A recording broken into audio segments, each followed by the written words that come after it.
वीर सिंह इतना सुनकर अपनी पत्नी के पास जाता है और वो अपनी पत्नी को उपहार में एक सोने का हार देता है। फिर उसकी पत्नी भी वही आभूषण निकालती है। अरे चंद्रवती, तुम इतना कीमती आभूषण कहाँ से लेकर आई हो? अजी, यह आभूषण मुझे मेरी माँ ने दिया था। अरे चंद्रवती, तुम झूठ बोल रही हो। तुम सच सच बताओ कि तुम्हें यह आभूषण कहाँ से मिला है। तुम्हें मेरी कसम है। इतना सुनकर चंद्रवती घबरा जाती है और सारी कहानी वीर सिंह को बता देती है। अरे तू अपने मुंह से झूठ बोल रही है। अभी तो तुमने कहा था कि ये आभूषण मुझे मेरी माँ ने दिया था। तो अब तो मुझे पक्का यकीन हो गया कि तू एक राक्षसी है।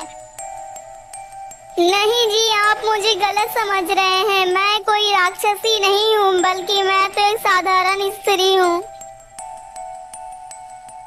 बेचारी चंद्रवती उसे समझाती रहती है, लेकिन वीर सिंह उसे अकेले कमरे में छोड़कर चला जाता है। और फिर उसी प्रकार चंद्रवती से घर के सारे लोग उससे दूरियां बनाने लगते हैं।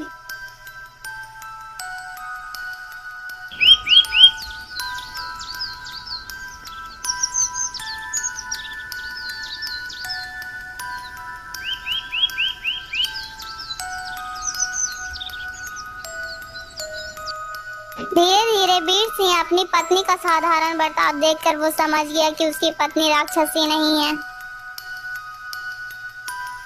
लेकिन यह बात वो अपने पिता को कैसे समझाए, इसीलिए वो अपनी पत्नी से ही छिप छिप कर मिलने लगता है।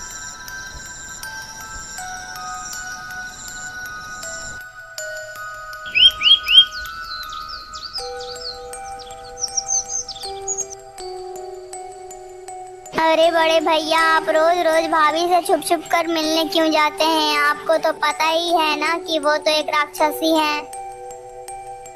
अरे नहीं सोनू, तुम्हारी भाभी कोई राक्षसी नहीं है। वो एकदम ठीक है और कुछ दिनों में तुम लोग चाचा बनने वाले हो। लेकिन यह बात तुम दोनों पिताजी को मत बताना। अरे बेटा, तुम तीनों आपस में क्या बातें कर रहे हो? अरे कुछ नहीं पिताजी, हम तीनों तैयार हैं। अरे बेटा, तुम तीनों ध्यान से जाना, क्योंकि तुम तीनों पहली बार विदेश में व्यापार के लिए जा रहे हो। अच्छा ठीक है पिताजी, अब हम लोग चलते हैं। इतना बोलकर वो तीनों वहाँ से निकल जाते हैं और जल्दी ही वो तीनों अपने जहाज के पास पहुँच जाते हैं। अरे भैया, हम दोनों तो अपने प्रिय पुस्तक को घर पर ही भूल कर आ गए। आप यहीं पर रुकिए, हम जल्दी अपनी पुस्तक को लेकर आ जाते हैं। अच्छा ठीक है, मैं तुम दोनों का इंतजार करूँगा। तुम दोनों जल्दी वापस आना। इतना कहकर वो दोनों फिर से वापस चले आते हैं। अरे बेटा, तुम दोनों वापस क्यों आ गए? पिताजी, भैया ने हमें वापस भेज दिया और कहा कि पिताजी घर पर अकेले हैं, तो तुम दोनों उनका ख्याल रखना। इसीलिए हम दोनों वापस आ गए। पिताजी, यह औरत राक्षसी होने के साथ साथ एक बदचलन भी है।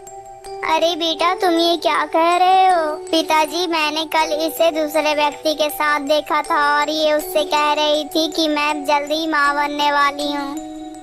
यह बात सुनते ही सेठ का गुस्सा 7वें आसमान पर चढ़ जाता है।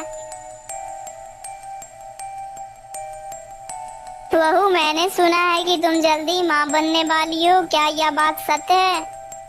हाँ पिताजी, यह बात सत्य है। क्या कहा तुमने? अरे धुर, तू तो राक्षसी होने के साथ साथ एक बदचलन भी है। नहीं पिताजी, यह बच्चा तो हमारे पति का ही है और किसी का नहीं। बेचारी चंद्रवती सेठ के सामने गिड़गिड़ाती रहती है, लेकिन सेठ उसकी एक भी नहीं सुनता और वो उसे घर से ही बाहर निकाल देता है। बेचारी रोती हुई जंगल की तरफ चली जाती है। अरे काफी समय हो गया है और वो दोनों अभी तक आए भी नहीं। मुझे लगता है कि वो दोनों विदेश नहीं जाना चाहते हैं। अरे मांझी, चलो जहाज को ले चलो।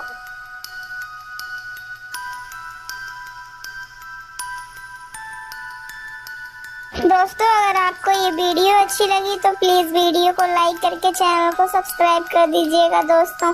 और हाँ दोस्तों, इस वीडियो का पार्ट 1, पार्ट 2 और पार्ट 3 हमारे चैनल में है, आकर जरूर देखिएगा दोस्तों। अगर आपको ये कहानी अच्छी लगी तो कमेंट में जरूर बताइएगा कि आपको इस कहानी से क्या शिक्षा मिली है। और दोस्तों अगर आपको इस कहानी का आगे देखना है तो इसका पार्ट 4 भी जल्दी आएगा दोस्तों। तब तक के लिए हमारे चैनल के साथ बने रहिएगा।